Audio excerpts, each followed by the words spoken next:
Chapter 19. Non-spoiler. The Bastard of Istanbul by Elif Shafak. In this chapter, we'll start by telling you what this book is about. We will give you an insight on Elif Shafak as an author and her unique style of writing. In addition to that, we will tell you why we think this book is a highly controversial, yet very amusing read. At the end, we'll also share our expectations going into reading and what our overall opinion is of The Bastard of Istanbul. My name is Nesma. Turn the page.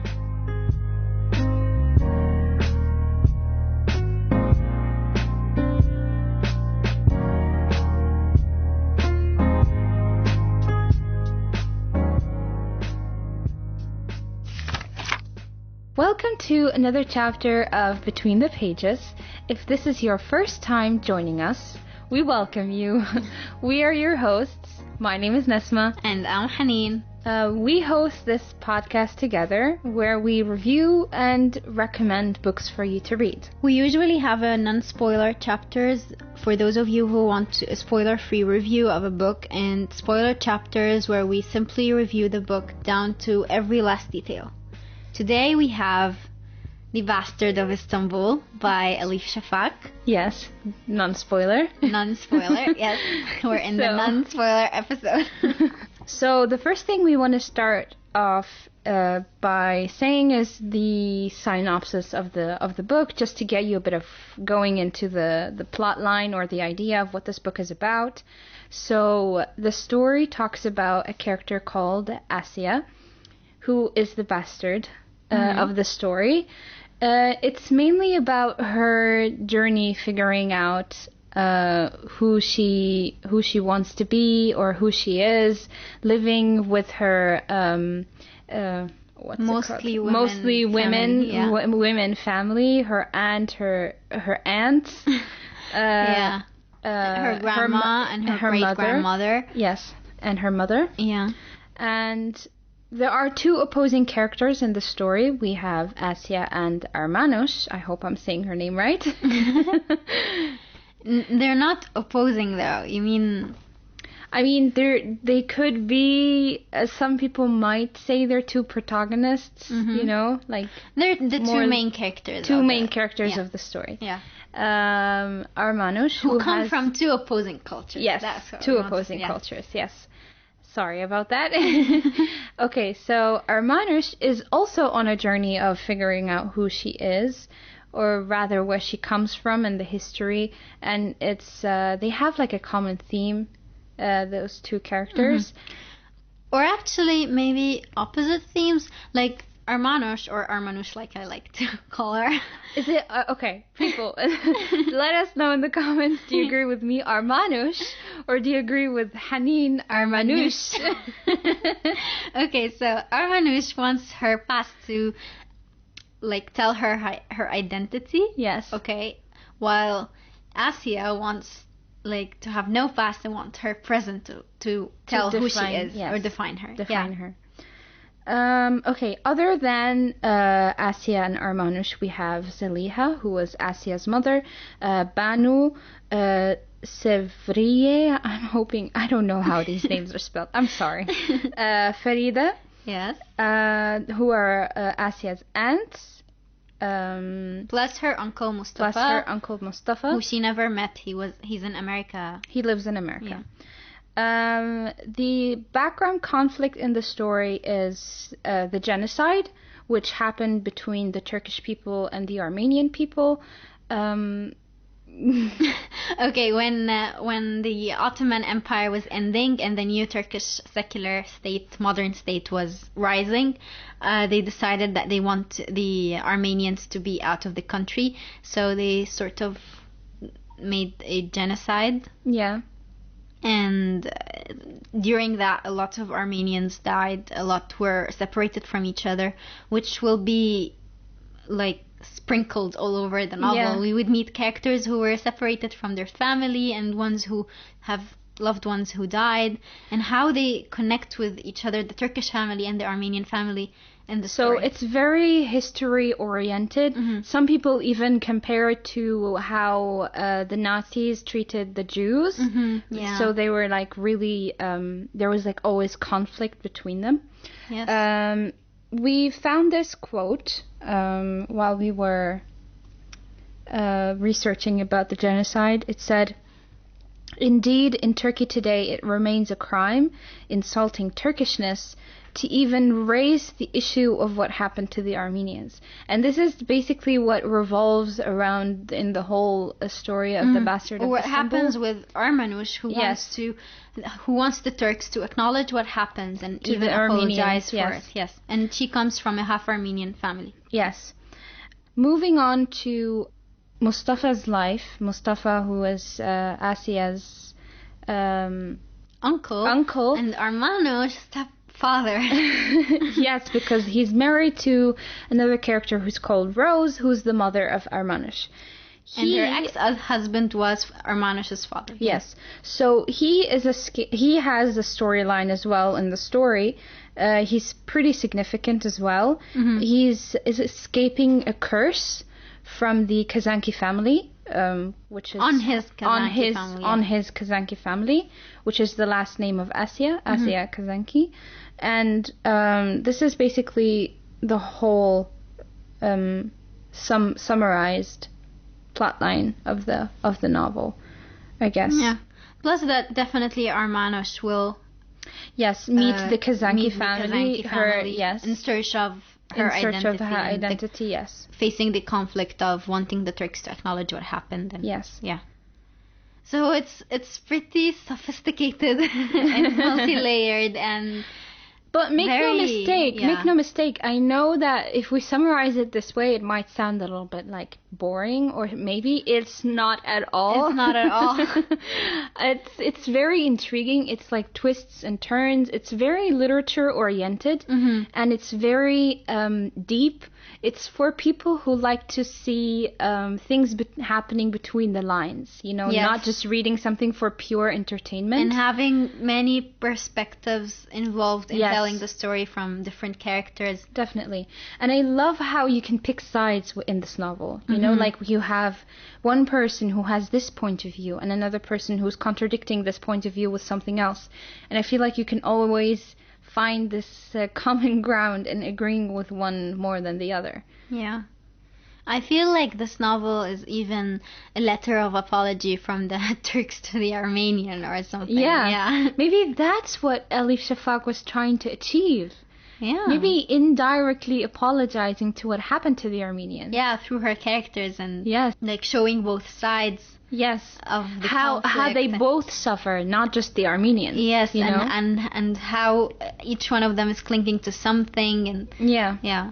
So I guess now that we have talked about the synopsis, sort of, we could go to the author. Yes. Who is brilliant, may I say. Yeah. Hence the awards. I mean, come on, Elif Shafak, please. I would love to meet you in person someday. Yeah. I mean, this novel should be taught in schools in the future. It should. Oh my God, it should be. It should be next to Shakespeare and Charles Dickens and all of these other literary amazing works. Yes, because she usually tackles very harsh topics and doesn't shy away from addressing real problems in the world. So yes, I mean, so much so that even a lawsuit was held against her. Can you believe that? When you told me, I was shocked. I know. I mean, where's the freedom of speech? I was so shocked when I read that. It's like even written in Wikipedia. You just need to search The Bastard of Istanbul and you'll see that if you go a little bit down, you'll see it's written that there was a lawsuit against her merely for writing things or things that she had heard from Armenian women. She interviewed Armenian women. And she herself experienced a conflict with the Armenians. Yes. Growing up, yeah. The lawsuit, it like blew my mind because I didn't expect this to happen, but I think I can understand because there's a lot of sensitive topics that she insulted the Turkishness. She did. I think she did. Maybe merely because she addresses or raises the issue of what happened to the Armenians. Yeah. People feel insulted by that, I guess. Because I think it's historical. It's something historical, and a lot of people were affected by it. So if people read this and they have a historical connection to what actually happened, not like us, we have no connection whatsoever. They even study it in school. They can truly feel offended. It would be like if someone wrote about our revolution, for example, and made it something else other than it was. Yeah. We would feel offended, wouldn't we? Yeah. I guess, in a way, if you were passionate about that. And what I love about her is that she writes about actual things in the world, like and her research is from like with the Armenian conflict. She, like you said, interviewed Armenian women. Yes. Who talked about what happened through the stories passed down by their families. And you said that her other novel, The Architect's Apprentice, in comparison to The Bastard of Istanbul, is pretty similar in style because she is someone who really clings on to historical events and real people. She wrote in The Architect's Apprentice about an architect who is very famous, who built the famous mosques in Istanbul. I think his name was Architect Sinan, I think his name was. I'm not pretty sure. I'm sorry if I don't remember the names. But bottom line is there is makes stories about real people and real facts. Events. Yes, real facts. And adds fiction to it. I mean, of course, yeah. This is something I would recommend people do, is don't take it too factual. Like, don't think that this is what actually happened, but it is an insight into it. Yes. Because it's still fiction. And of course we knew this from her interview on the Penguin website. Yes, there was a quote. She mentioned that while I was writing this novel, I had a chance to talk many Armenian women. They opened the doors of their homes to me, and I'm grateful to them for sharing their stories with me.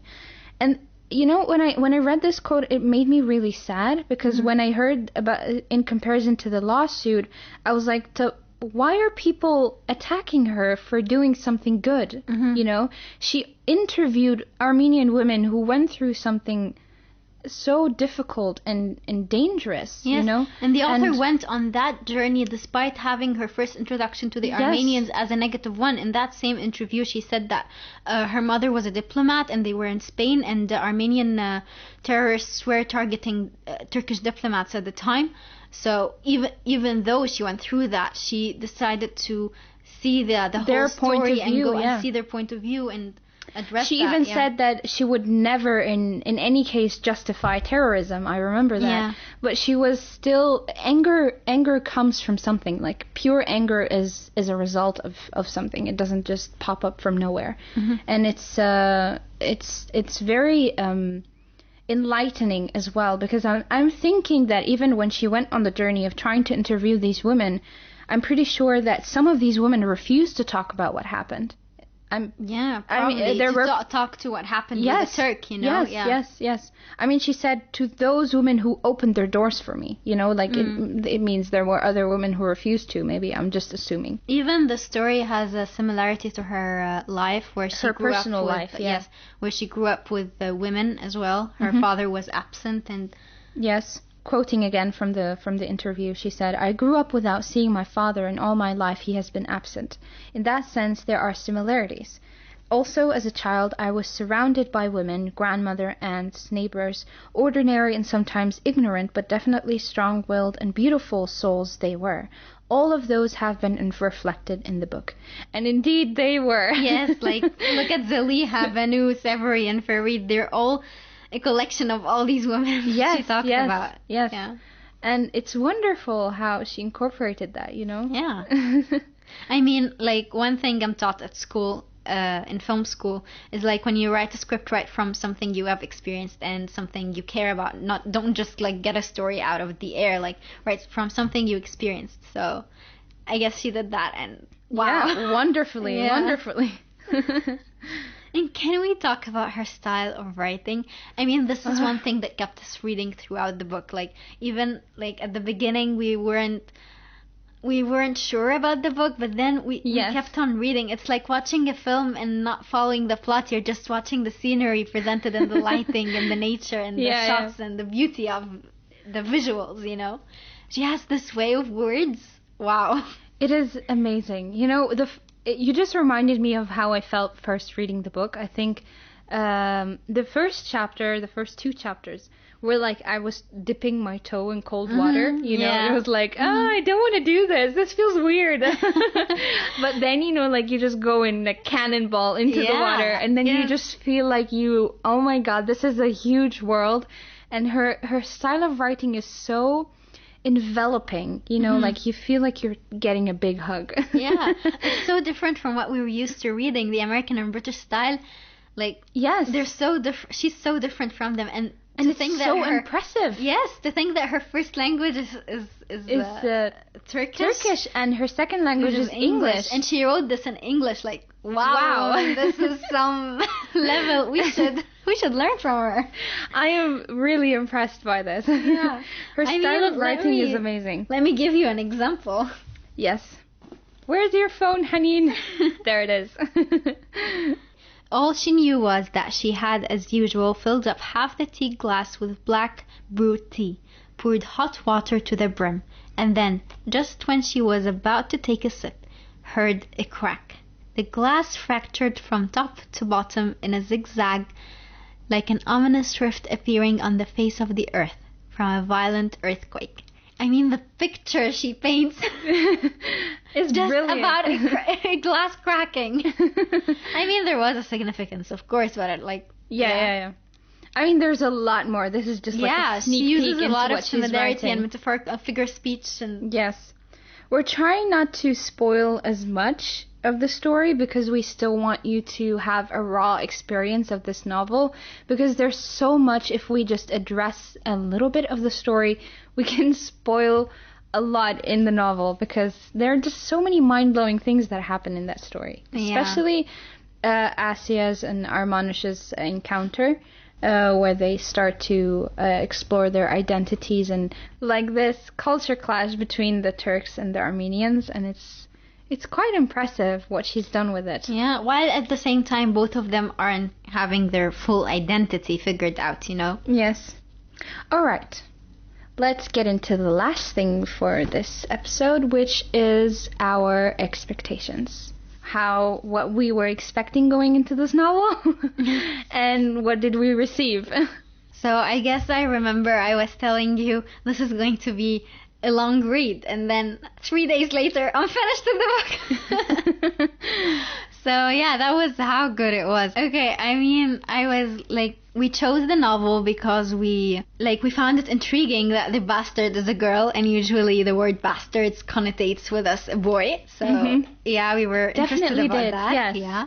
And then we thought it's in Turkey, so it's a Middle Eastern theme, so they should like be more like us, and we weren't. No. And we were bummed by that, but then we wanted like to read novels that we relate to more. Yeah. Yeah. I think the most important thing is if you're Muslim or from the Middle Eastern countries, I think you should detach yourself completely. Don't try to identify yourself with the characters unless you find something that you can identify with. You know, don't expect anything out of this book, because there's so much in this book that we never thought would happen, and it happened, and we were like, whoa, this is so much bigger than just something we should relate to. Definitely. And with each chapter, you're building towards that, you know? Yes. It was amazing.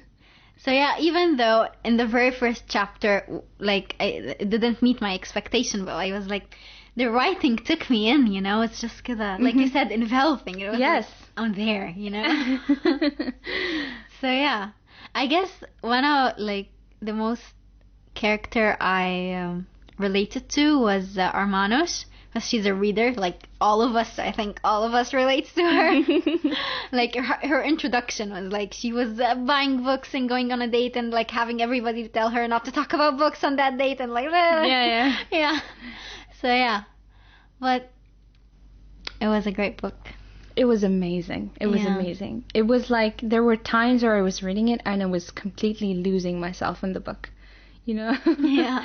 Asia, I think, intrigued me the most because she was so she had so many mood swings. My God, one day she was up and the next she was down. I was like, what is she going to do next?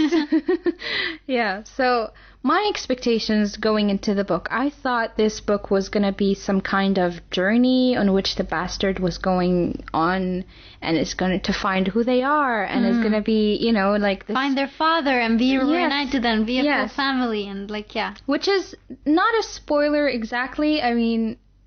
I guess, I don't know. I'm not sure if I should have said that. Because I'm kind of spoiling something, aren't I? No, that was your no, it's not about that. You're not spoiling anything. Yeah, okay. I was expecting a character who feels like an outcast in a place that she's living in and wants to know their heritage. But somehow Elif Shafak managed to catch me off guard and turn the story into a very sensitive and like eye-opening story a little, I guess.